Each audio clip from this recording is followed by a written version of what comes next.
Good morning, Eamon Darcy is my name. I'm the founder and operator of QEQA, which is the Quantum Education Centre of WA.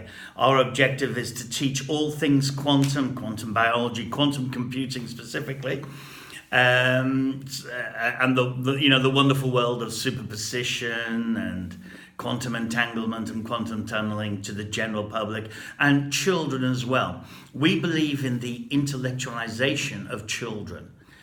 Quite often you'll hear parents come to me and say, oh, my child's very bright, very clever and all that.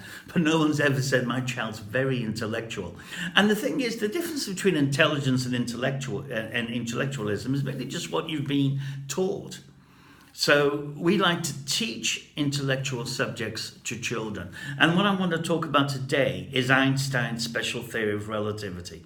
One of the most important theories ever done, which he did 4 papers back in 1905 to 1905, I think it was his miracle year. It was either that or 1910. The actual year doesn't matter. But he came up with 4 papers. It's amazing. One of them, there was Brownian motion. There was the photoelectric effect that proved light was a particle. And then, can't remember the other one. And then there was the special theory of relativity, which is what I'm just going to talk about today. Now, the special theory of relativity brings up a thing called time dilation, and that's where time is not the same anywhere on Earth.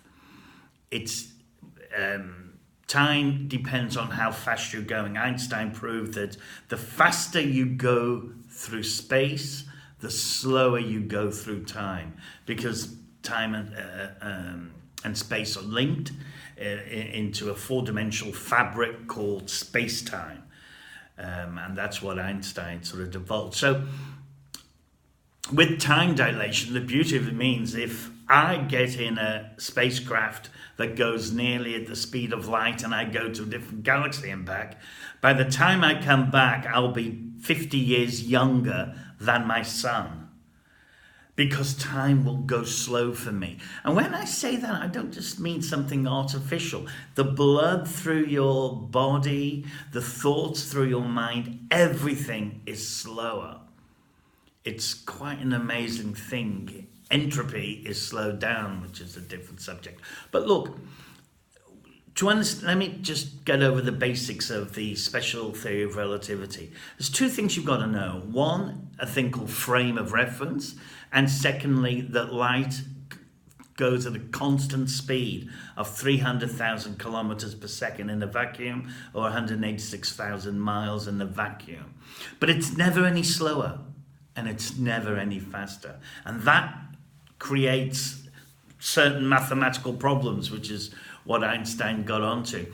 And your frame of reference is just you. In your frame of reference, you're always still and everything else is motion around you. So your frame of reference, if you're in a spacecraft going up on the Earth, is different from the frame of reference of somebody on the Earth watching your spacecraft go by.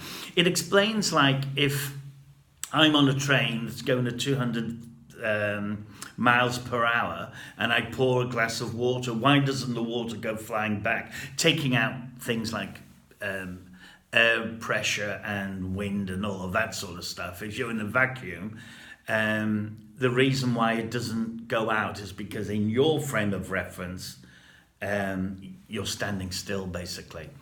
And that's why we don't feel dizzy, because the Earth we know is rotating at something like I think it's 45,000 kilometers an hour. Yet we don't feel it because in our frame of reference, it's still. Now, once you know those 2 things, there comes a problem. Because the best way for me to explain this problem is a quick animation. So I'll put you straight onto that now.